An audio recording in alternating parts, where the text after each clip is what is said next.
And that moves us on to our discussion agenda. Thank you, Ms. Tucker and Ms. Iser and Mr. Glover online. All right, so our discussion agenda, we have several policies from 15 to 19. I think Dr. Ross. Thank you for queuing me up. Yep. Madam Chair, with your permission, I would like to discuss items 15 and 19 in conjunction. Yes. Yes, ma'am. Yes. So thank you. And I want to explain why. And 16? Is 16 with that or no? Yes, ma'am. Okay. 15, 16, 17, 18, and 19. Okay. Thank you. I want to explain why as Ms. McCaskill comes to the lectern. As you are aware of the state board regulation that was codified into law this summer regarding board policy KEC. Well, KEC has a corresponding rule, KECR, but also embedded under the KEC policy are IJ policies. IJK, which is for the classrooms, how supplementary materials enter the classrooms.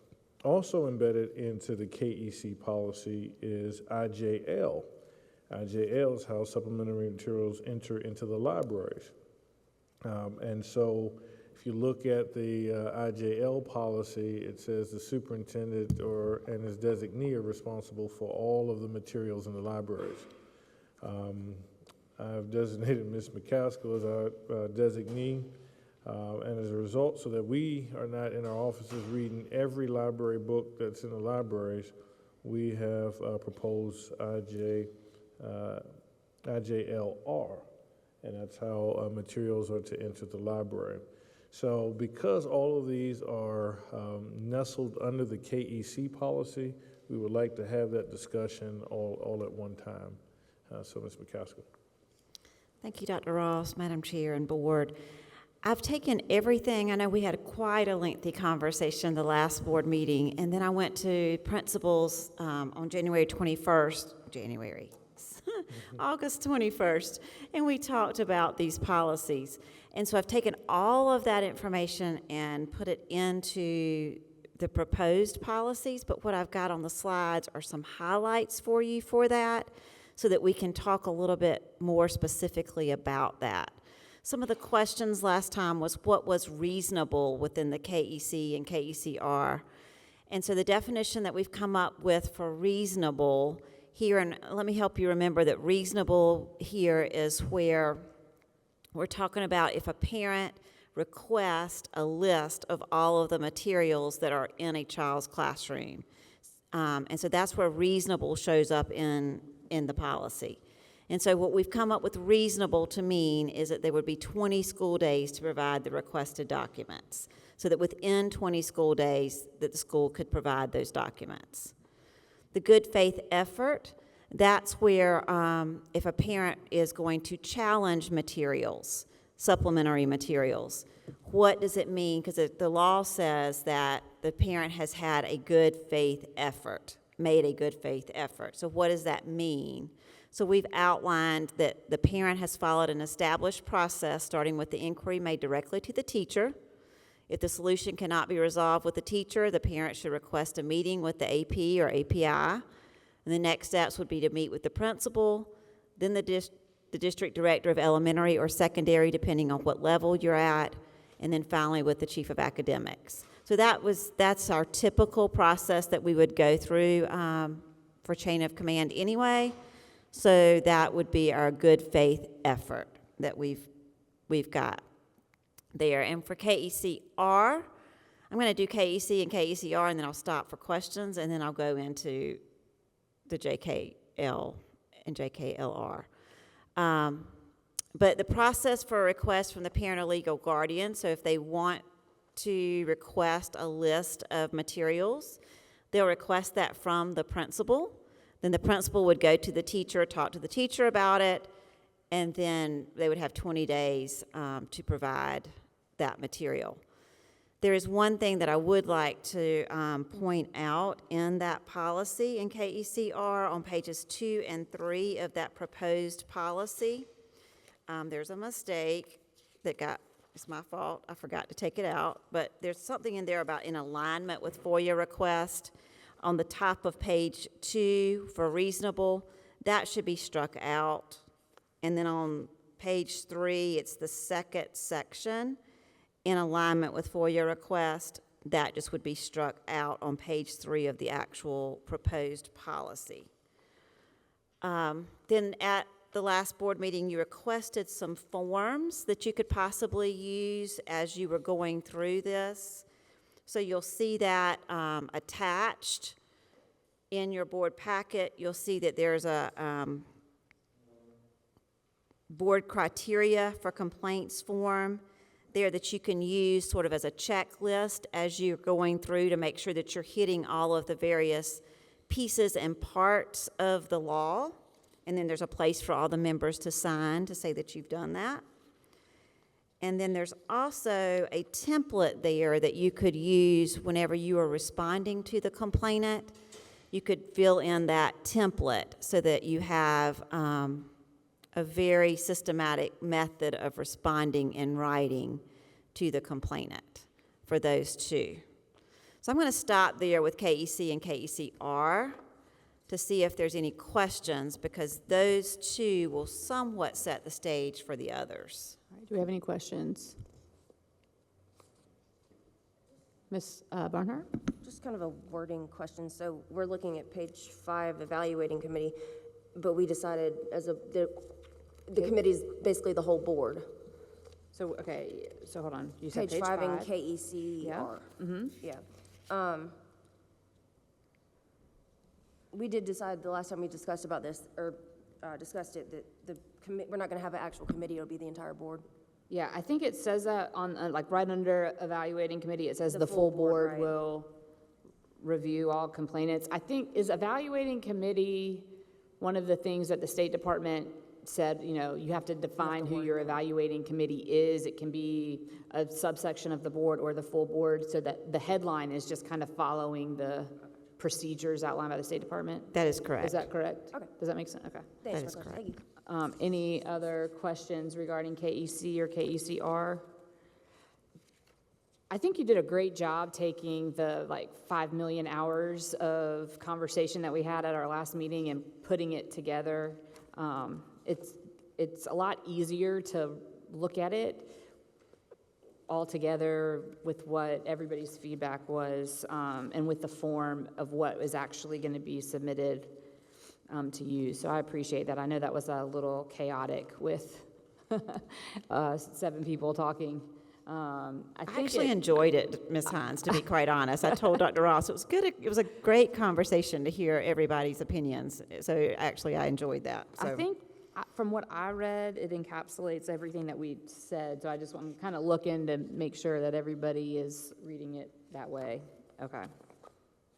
Okay, so I'm going to go ahead and go to IJK. That was a pretty simple changes with making it more updated. The change that happens with that is where you see the process for supplemental materials. It takes out where the principal is responsible for all of that approval, because we know that that's just not possible for that to happen. This puts in a process where our PLCs with our departments can go through, talk about their supplemental materials that they're using as they're planning, and as long as they're following the outlined criteria from the law, then they are able to make that approval process. If there's questions, then they certainly would go to the API or the principal and ask for their approval if the PLC is in question of something, or if it's about academic freedom with that policy, if it's controversial issues, we do have to make sure that that is approved by the principal. Okay. Any conversation on or discussion on this policy? I do have a question. Did you have a question, Ms. Huddle? I'll let you go first. Yeah, could you go back to it? Oh, wait, what was the next slide? That's the next one? Whoops, Wait, no. sorry. There you go. We're not there yet, right?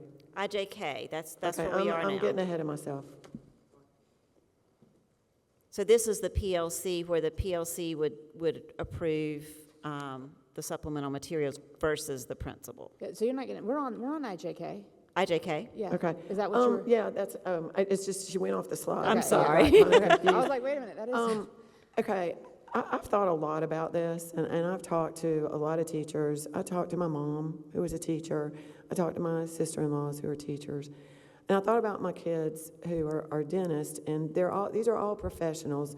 And my daughters who are dentists don't go ask some committee if they can use a certain glue or burr or whatever. I would really like us to think about making the teachers, treating them as professionals, letting them approve their own content, maybe give them a form, which would serve two purposes, because if you got to have a committee, they got to have something to review, right? That here's the video I want to use or the material I want to use. Let the teacher put it on a form, and it just stays in their possession. But it would also serve two purposes, because if that parent ever wants that list of what's all being used, okay, I have it. I've already filled it out. They fill out a simple form that just says, we can pre-do it. It's here's what the rules are. They write what, they're using, the video, whatever, and they sign it and date it. And stop all this. And I called the Deputy Superintendent of Department of Education to see, would that be a problem? And he said no. He said, as a board, we have the right to delegate that. So I would just like everybody to think about that. I mean, do we really, this is crazy. This is so much material. And do we really want to take teachers' time to review each other's materials? Why can't we just trust them and let them document it? And if there's a problem, then the principal goes back and says, hey, let me see your form. Why did you think this was acceptable? Just like you would treat any other professional. Mr. Satterfield? Yeah, thank you for saying that, Ms. Soto, because that's something I've been reiterating over and over again. Teachers should be treated as professionals. I can tell you, even with this policy, teachers work a lot in teams, but they also work in isolation. Their schedules are different. It's not like everybody has planning at the same time, especially when you get to the secondary, middle, and high school. And somebody might pull up something, again, we all know teachers work way after hours. And so they're at night trying to find, Dr. Ross was talking about the reading. You were talking about the reading too, Ms. McCaskill. I can guarantee you that those reading interventions are going to be surfing the net late at night trying to find some way of pulling those kids up. So I think that, I think teachers should be trusted to pull up. If there's a question, if a parent has a question about supplemental material or something, teachers, they're not afraid. They're to share that stuff with parents. If there's a request or something along those lines, and most teachers, especially with the secondary, they have a syllabus that lists most of everything. But I promise you, with the amount of information that's out there, and imagine having a class with so many different learning styles and so many different levels. They're constantly, daily looking for something.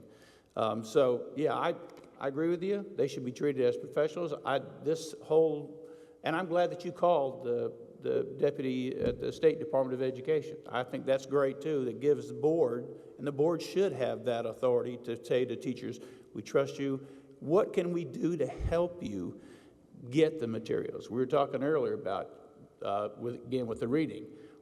Tell us how we can help teachers find success. So thank you for saying that. I appreciate that. Mr. Scully?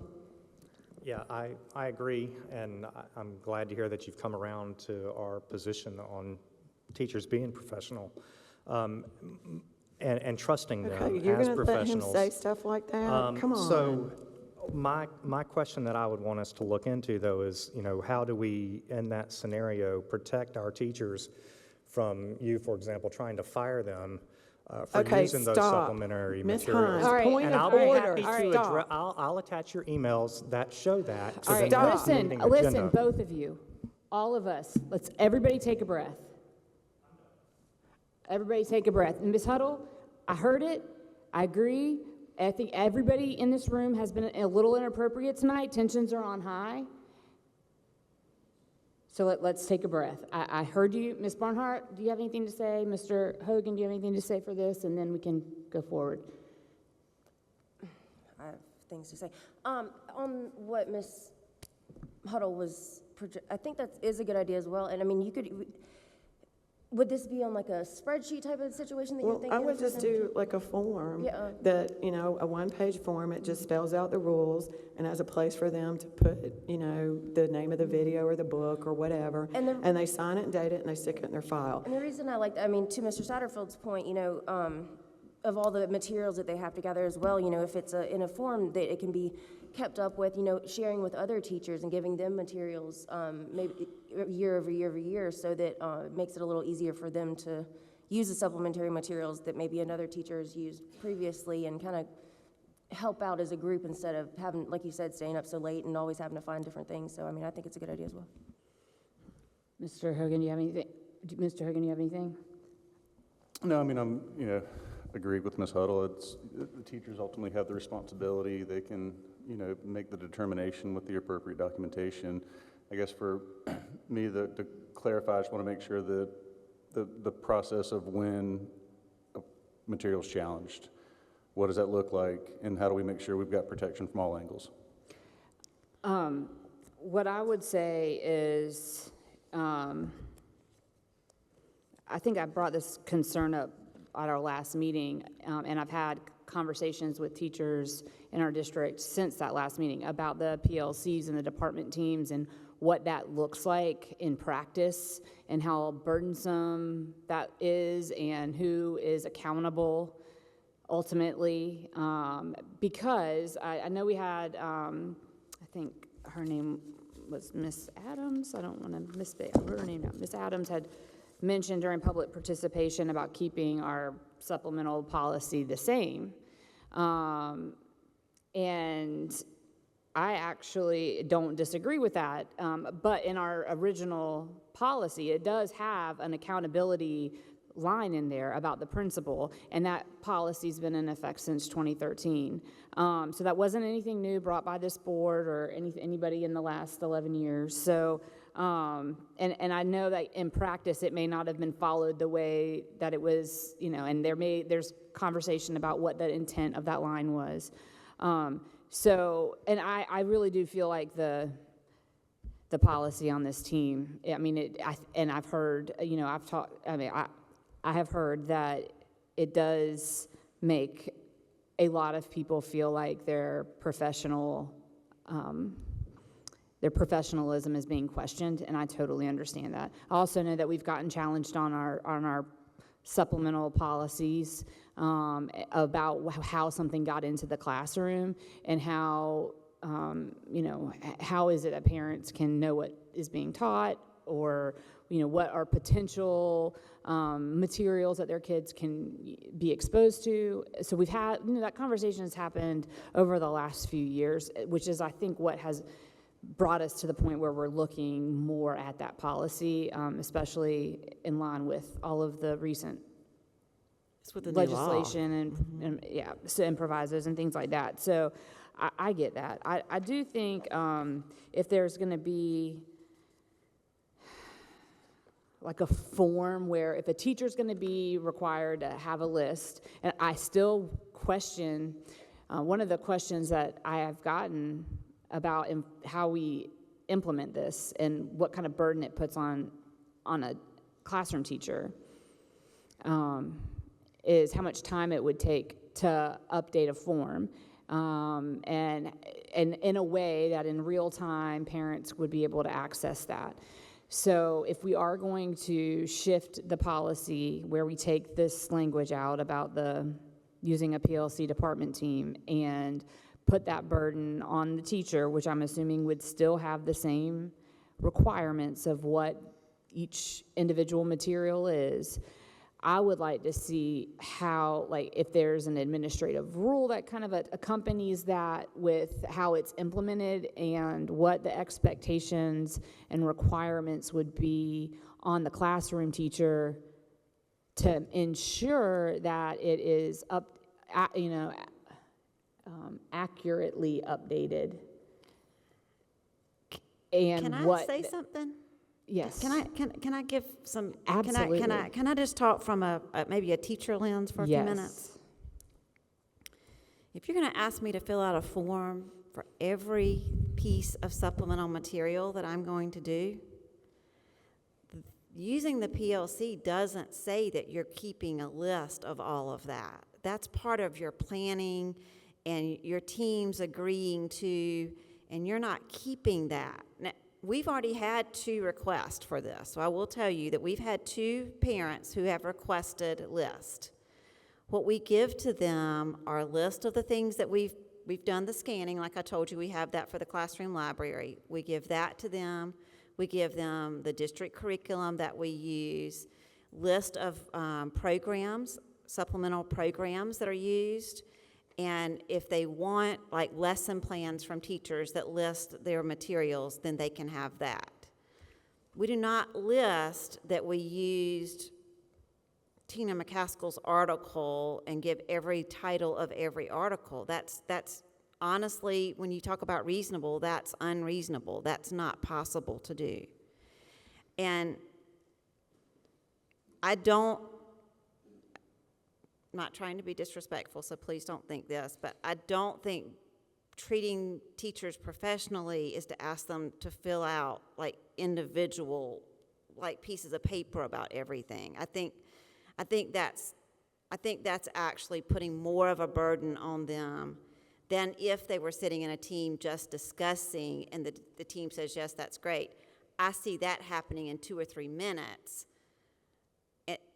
I just think if we start keeping this list and this piece of paper, I think that's just adding another burden to teachers. So I have to speak up for that, for teachers. I truly don't think that's helping teachers. So you think the policy as revised, the proposed revisions is a better outlet? Unless you're just going to say, I mean, we could change this to say that the teacher will utilize their judgment. We can take PLC out. The teacher will utilize their judgment to decide if the following criteria for the material, and they have to use their judgment. I worry myself. I told y'all my story of having to use so many supplemental materials. If I was teaching health to 7th graders and I had to come up with all of my supplemental materials by myself and I had to say, I approved this, and then I get a challenge, I don't have anybody that really supports me. And so I do trust teachers 100%, but I want them protected from the people that are going to come at them to say that what they're doing is wrong. And I hope that's I'm gonna not play too the blunt, devil's, but I'm going to that's play the truth. devil's advocate on that, Ms. McCaskill. First of all, I do, for the most part, agree with what you say. And I say that like in the 99% amount of, I agree with what you say.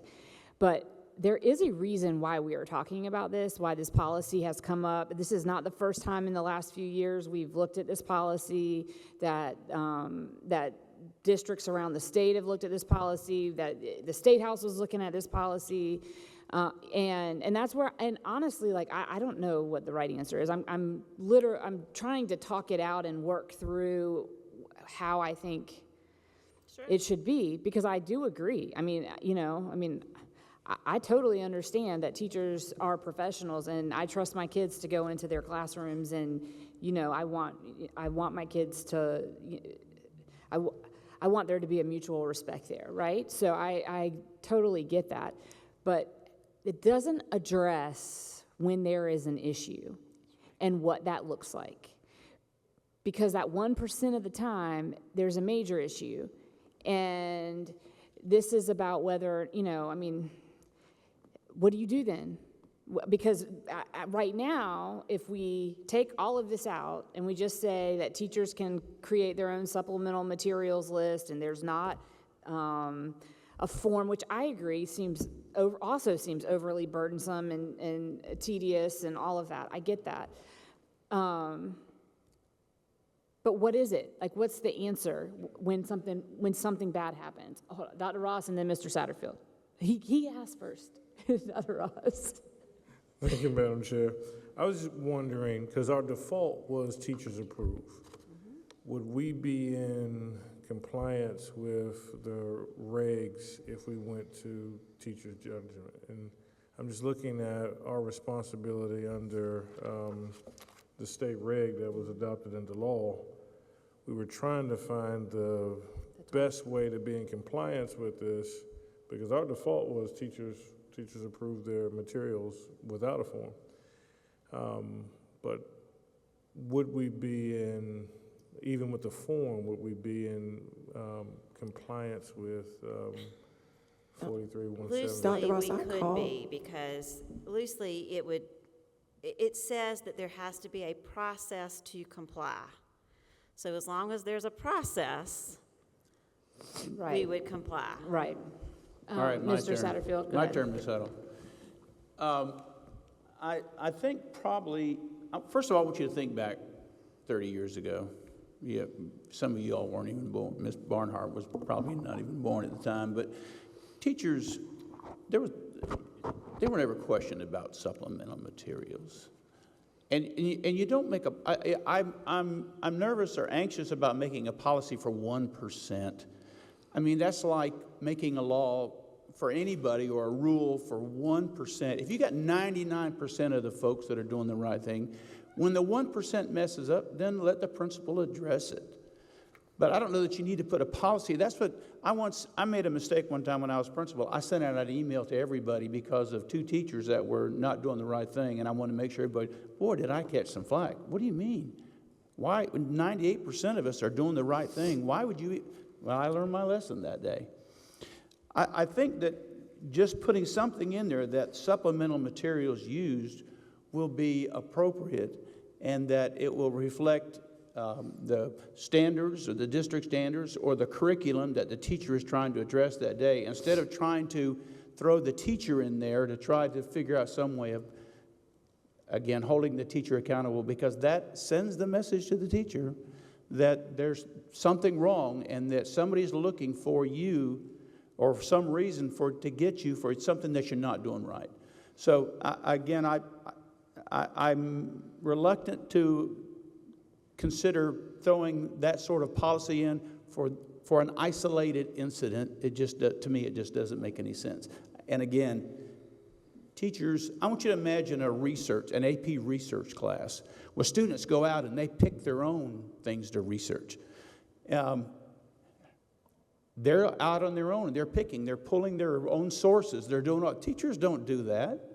So you're trying to circle the wagons around something that is fluid, as they say.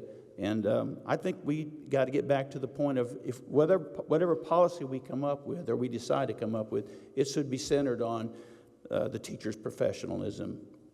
Ms. Barnhart?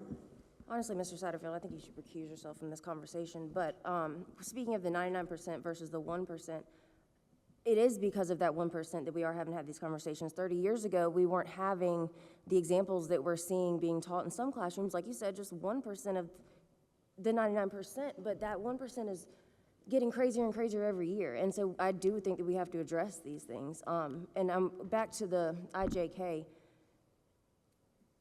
Is there a happy medium, Ms. McCaskill, that we could find to where it's not putting too much on the teacher for a list? And I'm not sure how everybody else was defining it, but I wasn't thinking like every single book or article. I was more of what you were saying, just the kind of generality of it, if it's asked for, or just to keep up with it throughout the year. But is there a happy medium to where you have the support and the help of the group at the same time as the responsibility of the teacher, that we could maybe kind of work towards that would work for both purposes?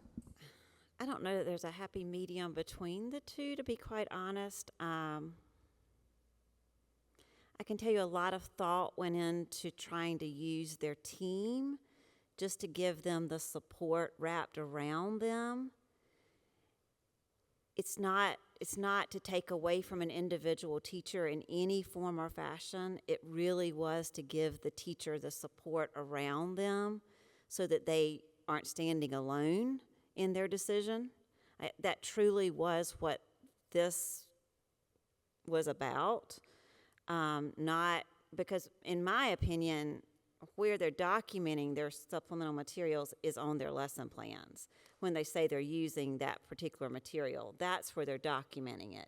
And if I put it on my lesson plans, then what I'm saying is I've been through the criteria of the law, and I do think we have to put these 5 things. Some of them we may agree, and some of them we may not agree, but they're in the law. And so the law says that these things have to be complied with. So I think we have to say that the materials have to comply with these 5 things. So I do think that. Now, whether or not you want to say, individual teachers will document in their lesson plans that that their materials comply with these 5 things, if that's the way you want it, or if you want this to be more of if you want the support, the wraparound support, then we can, and the reason for the PLC/department team was that it might be a PLC meeting and it might just be a department meeting. It kind of gives you the option there of when that takes place. But I don't know that there's an in-between, whether it's an individual or whether it's a team. I can't find a middle ground with that. I don't understand where that would be. And I think that there's probably differing opinions between different departments within each individual school about what they would think. I mean, I've kind of heard that as well. So, Ms. Huddle. Could we do this and just make the policy say that the teachers will document the materials, videos, et cetera, that they're using on their lesson plan, and the policy makes them accountable for meeting the law? I mean, can we just, the goal is not to make this difficult. The goal is to abide by the law, and you could even put something in there. I mean, do we really need the PLCs to talk about these routine things that are used over and over again? I think the intent of the law was more for things that might be somewhat controversial. So could we go with the lesson plans, but having something in here that in the event that a teacher is concerned or wants a sign off on something that might be deemed controversial, then maybe they go to their assistant principal or something, API. And we do have that on the last paragraph. If you see the actual proposed proposed policy in your packet, the last paragraph does address that. Yeah, I see that. So really, it's the will of the board. This is what we brought, and I kind of gave you the background of why we were wrapping the team part into it, without trying not to make it cumbersome. But if the will of the board is that it's individual teachers, I do want to call your attention before you even make that decision, if you want to hold that thought, because I think we need to go to IJL, because I want to make sure that the way that you're thinking about this would be the same way that you were thinking about library materials. So I'm thinking that maybe we should go to IJL for a few minutes, and actually it's the IJLR, but we'll go ahead and talk about IJL for a minute and come back, if that's okay. That sounds 'Cause good. I think it ties together. So IJL, this is the model policy for IJL. We did not have a policy for IJL. The purpose of having IJL versus KEC, and I know that in IJK, KEC is the driving force of all of it. And then you've got IJK, which are like teacher materials that they use every day in their classrooms. And then IJL really focuses on your library materials. So that's the purpose of keeping these separate, okay? And you'll see very similar language in IJL. But if you go to IJLR for a minute, there is a process there, and we tried to mirror that process for librarians. I'm sorry, I'm terrible with talking and doing this. So IJLR. So In this part, this is where the superintendent or his designee, and like he told you, he said the chief of academics would be that designee, that this would actually allow he or I to be able to remove materials from the library if it's deemed that it does not meet the criteria prior to it having to come to you for a challenge. So like if there is a material that's in question, it's something that we could look at and we could go through the criteria and it could be removed or told not to purchase if they're before it's even purchased. We could do that, is what this would say. It does say that the school librarian would be the person that would choose the books, like they do now. They go through and they use all of their different avenues of looking up reviews of books and seeing what's appropriate, the age limits, things like that. So they still would be choosing the books, but this is the actual process that would be used. So if a school librarian had some material that they were unsure of, they first would, of course, use the criteria themselves to see that it fits. If they're unsure of it, they have a monthly leadership team meeting. So it's depending on whether elementary or secondary, they have a certain Tuesday of the month that they meet. They would email their lead librarian. It would go on that next month's agenda. They would discuss it as a group. If they agreed that it met the criteria, then the material would either remain or they could purchase the material if they were debating on purchasing it. Or if there was any controversy, like they weren't sure, they couldn't decide, then it would come to the coordinator for instructional technology, who is the supervisor for the librarians, just the coordinator that works with the librarians. And then she and I would sit together and look at the book and the material, and Dr. Ross would be a part of the decision of, we would sort of be the tiebreaker. We would be the ones that would make the decision at the end if the librarians could not make that decision. So that's the process that we came up with for library materials to somewhat mimic what was happening in the classroom. Now, it does take it a little bit further, because taking something out of the library is a little more than whether you're going to use this video or not. And so it did take that away from a school level person not making that decision. It did bring it to the district office level, because we just felt like that was a little higher level of a decision. So do you see what I mean by those two somewhat need to balance out? Because to say that teachers don't need to do something, but librarians do need to do something could get a little But isn't that on squirrely. a different level, though? I mean, That's why to me, like, I don't think that they're the same. Because the teacher has a very concentrated, specific subject with, a set number of students, okay, and it might fluctuate when kids get transferred in and out. But a librarian is managing like a whole database of information. It's just, to me, that I don't see that they're the same. That I don't see that the selection process is, I don't know, y'all may have other opinions, but I don't see that. I don't see that if we take out the PLC department team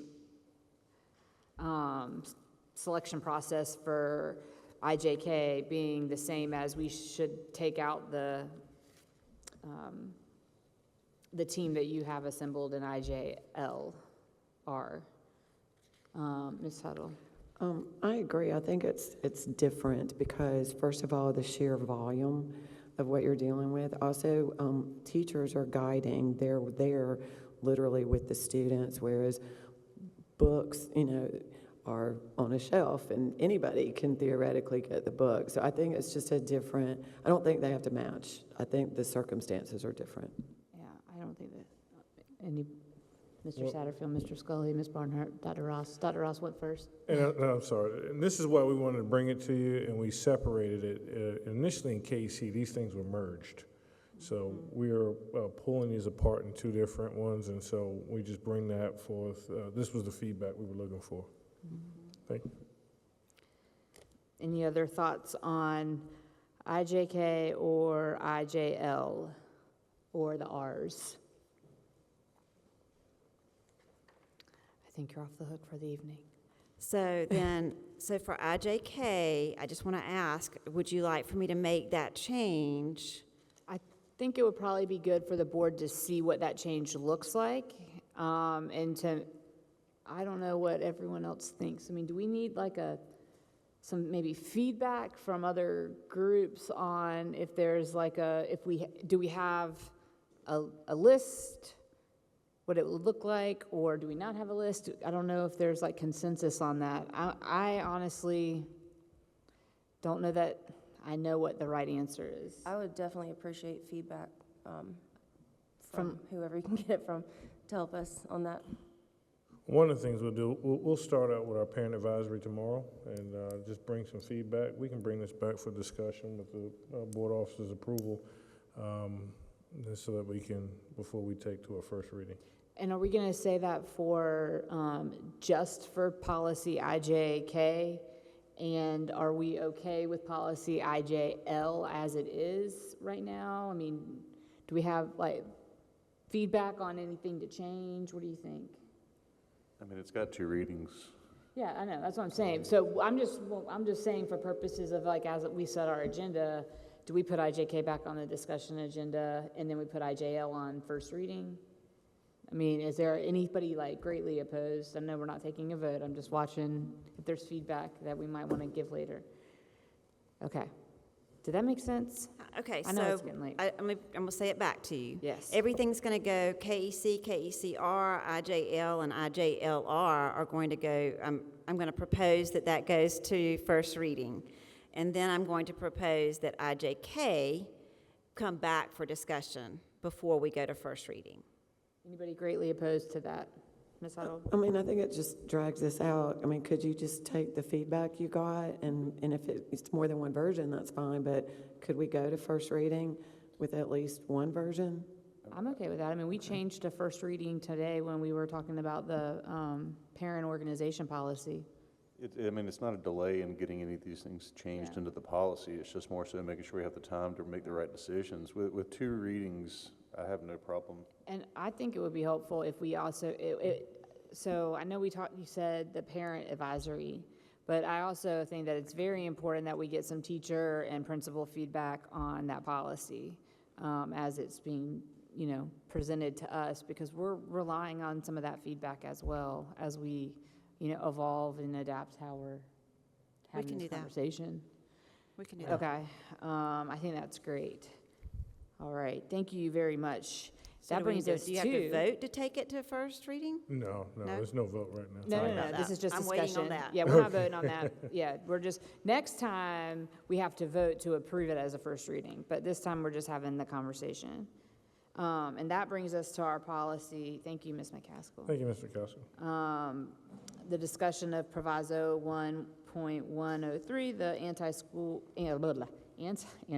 not anti-school kids, anti-bullying and school safety for the personal electronic communication device policy, as seen in Exhibit K. Thank you. As our Chief of Student Services and Planning, Dr. Mike Harris, comes to the lectern to discuss this proviso, I wanted to share why we had it on for discussion. This takes place, becomes effective January 1. We wanted time to notice our parents and families about these changes prior to in November. So that would give us opportunity for discussion in 2 readings so that we can get this information out as early as possible. Tonight, we don't have a proposed policy, but we did want to lead in discussion. So I'll turn it over to Dr. Harris. Thank you, Madam Chair, members on the board. Dr. Ross, thank you for that, and to our community. Precisely right. We certainly want to just take an opportunity to really highlight this, what is now a model policy.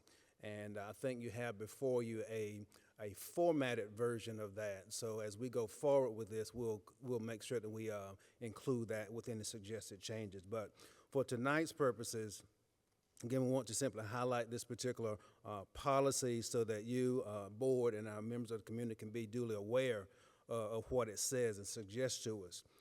This was a policy that was voted upon on this past week, the 3rd of September, by State Board of Education, and later on Friday, issued by way of the model policy that you have before you. It's entitled The Prohibition of Personal Electronic Devices During the School Day. Now, what this policy basically does is, its purpose is to create a phone-free school environment. That's ideally what it suggests to us, and it is done by way of the General Appropriations Bill, H5 5100, and the proviso that we're all very familiar with, Proviso 1.103, as referred earlier, to anti-bullying school safety. Now, what this proviso or what this model policy suggests to us at this point, this is a model policy for grades K through 12. We're talking about district-wide. And I want to highlight, as we go forward, just a few items by way of definitions that are included, as well as what's referred to as policy implementation and enforcement. And in doing so, I want to give an opportunity to share and infuse some of what our principals and directors had to share as well, so that you might have that information. And then we'll be certainly available for any input that you might have to assist us moving forward. In terms of the definition of that model policy, they are the first two there on the A and B talks about electronic devices and defining that. That which means any device that's utilized to access internet, Wi-Fi signals or capture images. And then, of course, portion B of that talks about the electronic devices and its accessories, earbuds and things of that nature that will accompany the actual device itself. So I think those are pretty straightforward in terms of what those definitions say to us. What I did want to spend just an extra moment of time is looking at item C, D, and E. In particular, item C, where it talks about the school day. Now, here in this particular model, it talks about the school day being when the student is present and arrives on the school's campus from the charter bell until the afternoon dismissal, or the end of the day, the instructional day. And it also refers to that this policy may also include language that talks about what happens in terms of school buses, field trips, and athletic events. And there is just a bit of wiggle room there in that particular version of that, whereby the school district does get to determine much of some of what happens here. Now, I'll share with you that our principals really felt pretty strongly that this should be something that should be bell to bell. And what we're talking about, from the tardy bell in the mornings at the start of the day through the last bell of that ends the conclusion of the day, so a bell to bell approach.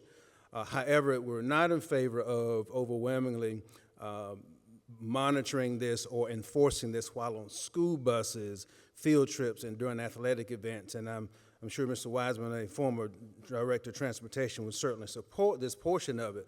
It's very, as difficult as it is in the classroom and the bell to bell to manage this, as we anticipate, even more difficult on the bus, where a driver is that sole person trying to drive, trying to keep his or her eyes on the road, as well as monitoring the use of a mobile device. So there's a safety context, a safety component that's attached to this. So our principals really felt like that's not one that we'd want to move forward with enforcing. In terms of item D, which is the access, that really talks about viewing, holding, wearing, or otherwise using a device for purpose of communicating. And that also talks more about the fact that in terms of authorized access or authorized reasons for medical purposes. I will share with you again that our principals really felt like the cell phones should in fact be put away and silenced during the course of the day. Very adamant about that and moving forward in that with that direction. And in terms of medical exceptions, certainly deemed permissible, because we do have obviously IEPs and IHPs with individual health plans, as well as 504 accommodation plans that will be that are written documents that would make it permissible for medical purposes for our students. Item E is an item that talks about, it says, or is labeled authorized for classroom use. in consultation with not only our principals, but our chief of academics as well.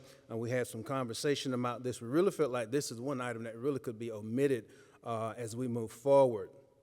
Because our students have devices that are issued, Chromebooks in particular, it really is to no avail for the classroom use for mobile devices or mobile phones in the classroom. So we really could see where we could actually omit this particular item, item E.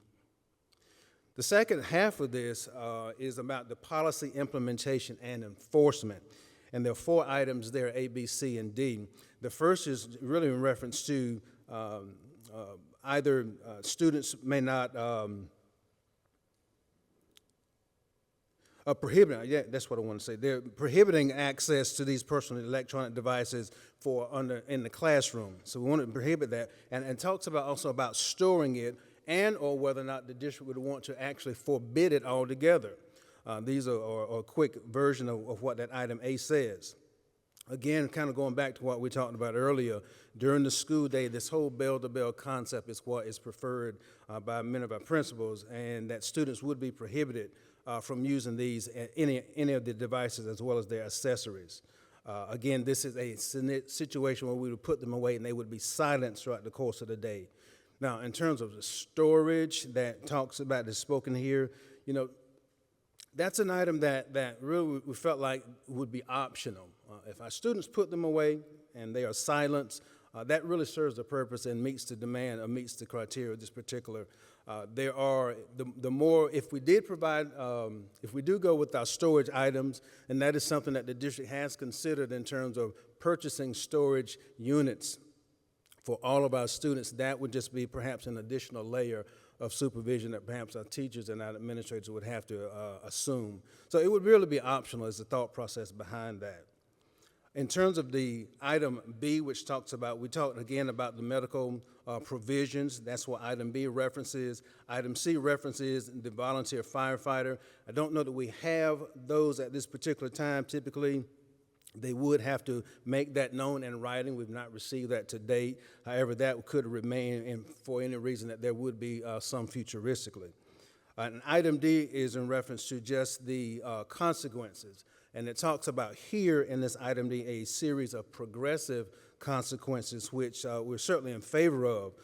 Our current student discipline code of conduct, does have a progressive discipline in that, particularly as you look at the item categorized as refusal to obey. And that particular item can be found in levels 1 and level 2, which are our 2 of the 3 levels that we have, level 3 being the higher, more egregious violations that might occur. So this is in level, they can be found in level 1 and 2 with references refusal to obey, whether it's a teacher or an administrator. So there are progressive options already embedded in what we currently do that we could certainly carry over into the consequences portion of this particular model. This pretty much highlights what this says. It's a 2-pager that pretty much gives, again, definitions and some suggestions about implementation. And I've been attempted to infuse some of the thoughts and the opinions and the expressions of our principals, and certainly want to receive any thoughts that you might have. Anybody have any questions for Mr. Satterfield? You got it right. Dr. Harris, you know, as long as you've been in this business, if the consequences are not great enough, you won't change behaviors. And I know that this is going to be something that you're going to have to sort of feel your way through. Mm-hmm. One of the things that I think will be really important, especially since this is a state law, is that everybody is able to follow the same rigor with regards to consequences. Does that make sense? Mm-hmm. Because absolutely. Some teachers will say, just put it away, or, you know, you're not supposed to have that out, while other teachers will write you up. If they don't put it up, they'll say refusal to obey. So probably, do they still review the discipline code at the end of the year? Yes. They do? Yes, they do. Absolutely. Yeah. So I fully suspect that that will be something, especially when this is implemented, that you'll have to deal with. The other thing is, I was looking and I was listening to your presentation. Is there anything in there in case of a school-wide emergency as far as accessing to their cell phones? In other words, heaven forbid something horrible happen that would affect children school-wide, would this be a teacher, giving kids approval or permission to utilize their cell phones to make sure they contact their parents to make sure everything is kosher? Yeah, I think there are a couple of things to that, Mr. Satterfield. One, in this particular model policy, the short answer to that is no, it's not written in here. However, we could certainly give that some consideration. I give an example, and I think Principal Dr. Ross probably remember me saying this the other day. There was a superintendent who actually does that and spoke out against portions of this because in his particular school district, where he actually teaches a class or a couple of classes, had a emergency situation, and it's a part of the process in that particular school district for students while in class to contact their parents to say, I'm okay. And Right. so he spoke out against it because that is something that he did in this particular school district. So again, while it is not spelled out in language in this particular policy that we have now, I do think that because there is at least that much wiggle room where districts can incorporate some, I think certainly at the board's discretion, that may be something we would want to consider. Well, I'm sure you've had some discussion on that. That's one of those Yep. situations that has to be addressed, unfortunately. Thank you. Ms. Barnhart? Yeah, that last sentence of A on the implementation, I mean, I can only speak for myself, but I'm not in favor of just forbidding kids from having their cell phones at all on property. That's, in this day and age, we like to get in touch with our kids. And then to Mr. Satterfield's point as well, in an emergency situation, with the thought of having them turned in and locked into something, that would create a lot of kind of chaos and problems as well. So those are just kind of two things that I'm not liking out of that, but anybody else? Ms. Huddle? Thank you.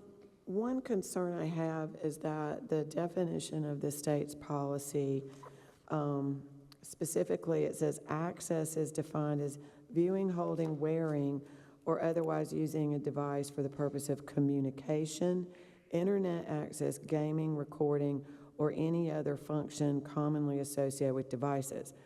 Okay, I'm wearing a Fitbit. And I don't think that this purpose of a Fitbit is any of those purposes, the core purpose.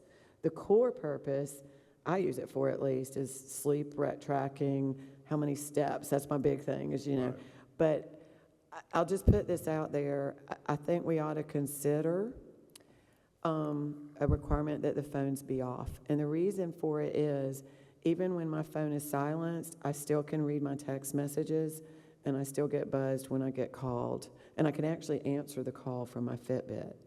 So if the purpose of this is to eliminate distractions, I think we're going to still have them. And we're going to have a whole bunch of kids wearing Fitbits. So. Well, also on that note, with like iWatches, even if I turn my phone off, I can still get text messages and call people from my watch. And so that is a question that I have, like, from an implementation. I mean, that I don't necessarily think that this is not a model. This is not like the district isn't giving this to us saying, this is our suggested model policy. No. This We're is making you what we aware got from the with the State community. Department. We need That's a draft of a model policy to come to us, correct? That is correct. Okay. I guess like it would be helpful to me if we had a draft that the administration could provide that would take in the feedback from, parent advisory, the schools, principals, district office, things like that, just so that we can kind of see Sure. like what is being proposed in practice. And I agree with Ms. Barnhart's comment about the sentence on A, about that districts may forbid possessions on school property. I think that creates a whole lot of chaos and, we have students that drive to school, and I feel like they should be able to have cell phones in their, at the very least in their car. Taking everything completely off property, or kids that stay after school and having the watches or the gizmos or whatever. I mean, a lot of kids have that, and that's how they communicate. It's just a matter of how we, I mean, the purpose of this is to take distractions away from the classroom environment. So if we had some kind of draft that y'all could provide to us that is taking that into account from your perspective, that would be helpful. I know that we've gotten, I mean, I believe that we probably have all talked to folks, especially in the wake of last week, about how parents can get in communication with their students in case there's an an emergency, whatever it could be. And so I think that has to kind of come in. Can you talk on a Fitbit? You actually can. I just And don't it know. depends on the models, and they're not just Fitbits, there's Garmin's, there's all these, like, athletes especially are gonna be very likely to have these, and Right. they are primarily for things like steps and running, but they can But you do. can communicate on them, yeah. So I mean, so like, how does that play into effect too?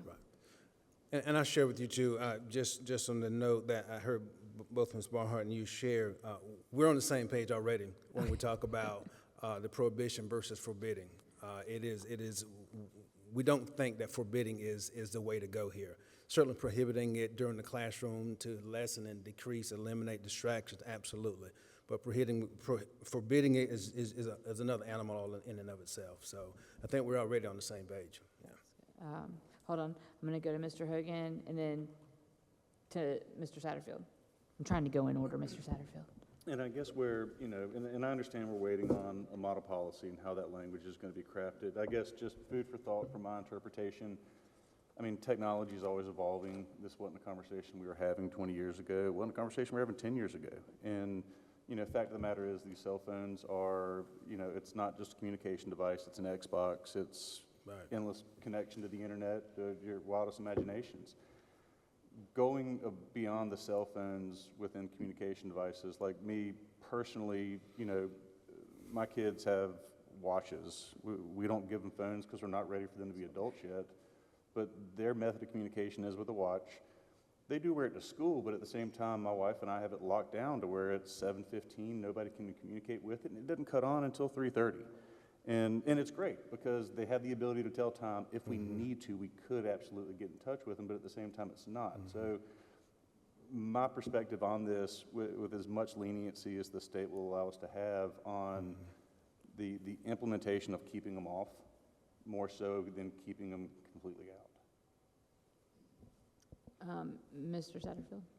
Yeah, I'll be brief because Matt said pretty much what I was going to say. This is going to be an ever-evolving situation, and probably you're going to have to come up with some sort of written policy that will address the cell phone. The cell phones are really the biggest issue right now because it's got a screen large enough for them to surf the internet and that kind of, like you were saying, it's a jack of all trades when it comes to technology. But it's going to be an ever-evolving situation. So, like I said, that's normal in a school environment. You have something, and then the kids figure out another way of doing something. Right. So you sort of address it that way. But yeah, thank you, Matt. Mr. Satterfield, or Mr. Scully? Thank you, that was a compliment. I agree with Mr. Hogan to the extent that we can have the most leniency in our policy. I would agree with that. I agree with the principals that the sentence about apply to school buses, field trips, and athletic events is, to me, absurd. And I should not be part of our policy. My concern about all of this, and to Mr. Satterfield's point about the consequences, I don't even share that view with you because my concern is how we enforce this and the time and resources and efforts that it would take to enforce such a policy. It's taken teachers away from what they should be, the work they should be doing. I want them to look for guns, not cell phones. But more than that, I want them to focus on teaching our kids and not enforcing, checking if they have trying to find a cell phone or iWatch. And I agree with you. My child has a wearable, and that's just the way technology is, and it's a fact of life that it's going to always be there. And I think this is a very archaic feeling policy, and it's just not the best use of our resources to put a whole lot of enforcement into this. But yeah, make it as lenient as possible, in my opinion. I also suspect that the pediatricians in this area will see an uptick in their business when students come to them for medical plans and exceptions for anxiety and things like that. Sure. I have a feeling our 504 plans will skyrocket, but that's my thought. I'm not a big fan of this. I understand it's what the state is making us do, but I just think it misses the mark, the concept. That's my opinion. Thank you. Personally, I think that we should get rid of Chromebooks and not Apple Watches, but that's just my opinion. I'm not proposing that. Mr. Hogan and then Ms. Barnhart. I would be in favor of giving every student an Apple Watch in lieu of a Chromebook. Okay, make a motion. I'm just kidding. But now, I guess the question deems that, obviously, the issue with the cell phones, it goes back to the distraction. And so the policy absolutely has to outline, the expectations of these things being turned off, silenced, whatever it might be in the policy. But, at the same time, you look back and, Mr. Satterfield talked about 30 years ago, 30 years ago, Irma High School had a smoking section still painted on the concrete, as the place students could go to smoke during class. So are we at that point now to where we're looking at a safe space for students to check their iPhones? Or is this policy all-inclusive to where we're, it is from 8 to 5 or whenever the school starts to finish, it's turned off and there is no leniency around it?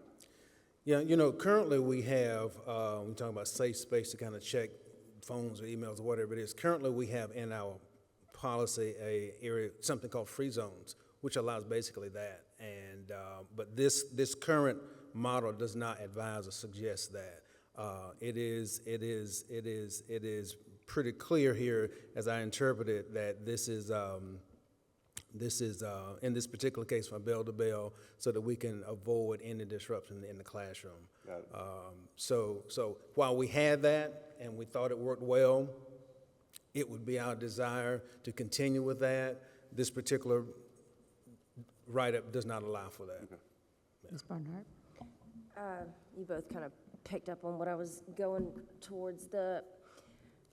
What would be an example of an IEP or 504 plan that would give a student special permission to have a phone versus that? I mean, the medical I get, like say someone has diabetes or something that, they need the technology to track their medical problem or something, but an IEP or 504 plan that requires them, anxiety, I mean, I'm very curious as to why that would happen and how it would.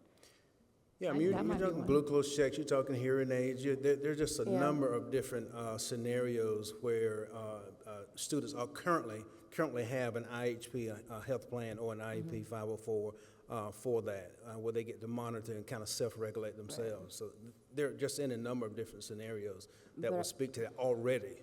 Right, I can see where that could be opened, a can of worms, I mean, Yeah. Anxiety is theoretically, absolutely down the line. And then to Mr. Hogan's point, I find it just interesting that we're having this conversation about prohibiting personal electronic devices, and we give every single one of our students a Chromebook, and some districts give them iPads, and they're maybe not doing the same things, but it all kind of ties together. But I mean, it's the world we live in, and we have to keep up, so.